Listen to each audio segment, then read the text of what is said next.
Can you check? Test. Is the thing recording? All right, well, hey, this is Joe Sexton, everyone out there in cyberspace.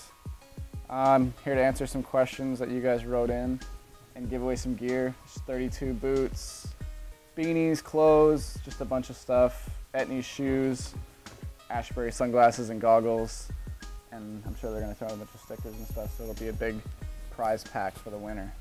Here's a good one. What next? Joe, before you wore tall tees, bandanas, and sag baggy pants, what style of clothes were you sporting? And what style of clothes will it be next? You should try country or business attire. Peace. Before I wore tall tees and bandanas, I probably wore sweater vests and khakis in elementary school. Something from Kohl's that my parents picked out for me. And next is maybe business attire, slick back hair and a tie or something like that. That's a good question though. All right, this one's I gotta answer this one. Come clean, right, meow. Joey boy, do you smoke the danky or are you straight edge gangster like Simone? Not a straight edge gangster like Simone. I'll leave it at that, but the kid below it said, I bet he's a hipster puss boy who never touches the stuff. So, draw your own conclusion about that. Let's see. All right, let's see. This kid's name is Stepcham 270. All right, man, so I can't decide which stepchild to get this year. I had the Jibstick 153 last season, and I tried the Cyborg 152 out at COC this summer. I didn't get on the Jibstick, but I really wanted to for this year. What do you think I should rip? I love Stepchild, and I'm keeping up the support. Thanks for your help, Joe, Chris. Okay, good question. What I think you should rip. It kind of depends on what you like. The Cyborg and the Jibstick are kind of the same board. They're both the reverse camber technology. Basically probably comes down to graphic. I think the Cyborg might be a little bit cheaper. But they're both good. The same technology on the Jibstick for the one that you had anyway was the same. So it's kind of like if you liked your old one, then you'll like the new one too. That's a good one. All right. Scroll down here. How tight? Comment by sight. How tight is Simone? Simone's really tight. Let's see. Captain Mo. During the credits of Down with People, JP Walker says that you have changed up your style to a street gypsy homeless person. What's it like riding with JP? Any hard feelings? I love riding with JP. It's definitely a dream come true. There's no hard feelings because I asked for it. You know, if you do something like that, you gotta be prepared to accept the consequences, and he serves it up daily on a platter. So yeah, no hard feelings, he's really fun. Thanks for the comments, by the way, guys. There's a lot of funny ones in here. Okay, this comment's by Francis. You cut your hair recently. Did it was only for pure comfort and personal taste, or you thought it was easier to hit on the chicks? Ha ha. Probably a little bit of both. I was told I started to look, I don't know how you would say, like a maybe someone that doesn't belong here, like an illegal alien sometimes. I did cut it because of comfort though too. It was getting hot and long. And I think I saw a photo of me and I kind of just woke up and was like wow, I think that looks good. Like, I gotta get rid of this. And then when I got it cut, I was just like, it felt so much fun. Like usually you freak out and I was just like, glad I did it.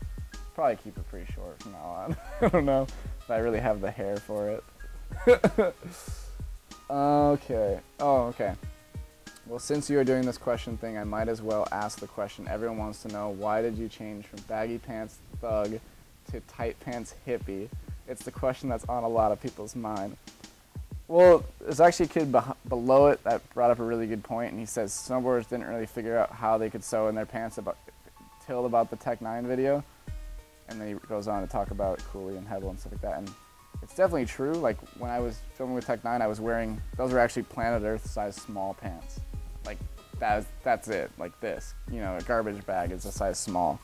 So it's kind of like, and then with everything, it was just, that's what I was psyched on at the time. Like people change and things change, and I liked Aaron Bittner, I liked Justin Benny, and I was like, man, I get to film with these guys, it's cool.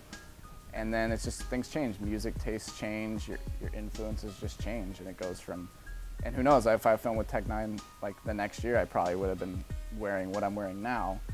It's just, you just get influenced by that, like Cole and all those guys. It's like you're psyched on that because everyone's doing it, it's cool. And then you kind of break away and find what you're into. But it's definitely had nothing to do with, you know, trends and anything like that. It's just comfort-wise. But if you watch that, like if I didn't have jerseys on, it probably wouldn't be that bad because it's just like t-shirts and hoodies and stuff, you know. But it's true, and hopefully that answers everyone's questions because it seems to be on a lot of people's mind.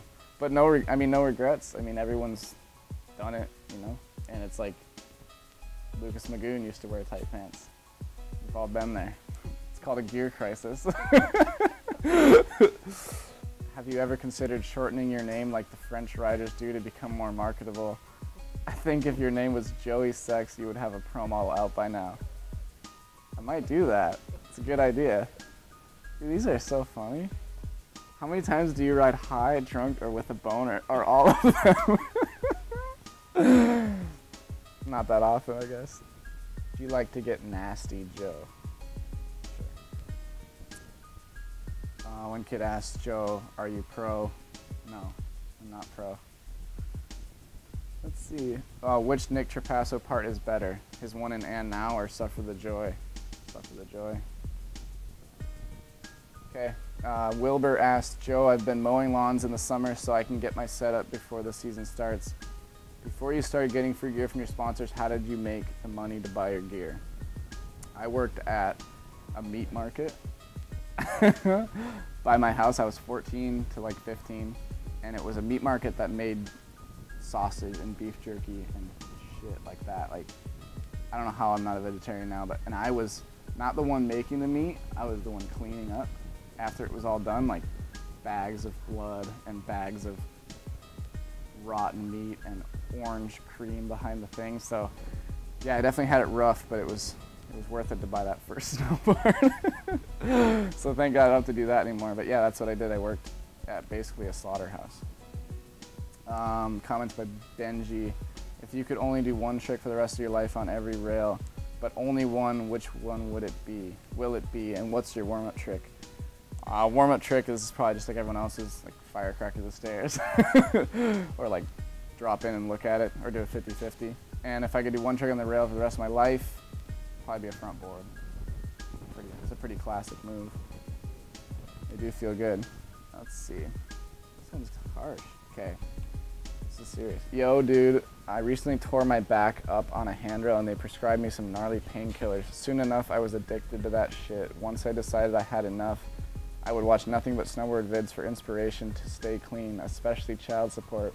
What's your biggest struggle in life and how did you bounce back? That's heavy, man. Deep question. My biggest struggle too was an injury. You know, I hurt my knee and I bounced back by literally like just staying positive, like everyone says to stay positive, but you have to really convince yourself that it's gonna be okay.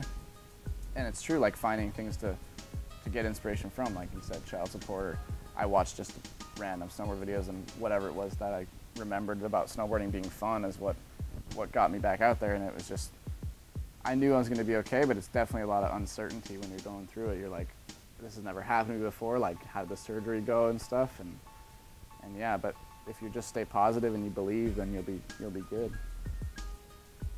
Let's see. Oh, by Wafflesaurus Rex. That's the right name. Hey, what do you do in your spare time? Do you have any other hobbies? Anything else you are super good at? Not super good at skateboarding, but that's like a big hobby for me. It's really fun. And fishing, big time fisherman. Also shoot photos here and then, go to movies, read books, same stuff. Who do you think is the best rider to come out of Highland Hills? And then some kid answered it, Zach Marvin, duh, Zach Marvin. Let's see. If I'm not amazing at jumps but can shred the rails, can I still become a pro someday? Yeah, probably. Think you get yourself like a nice image and you'll be set. That's all it takes. That's all it takes. How come you cut off your hobo hair? All these kids talk about my pants. There's some bad ones in here.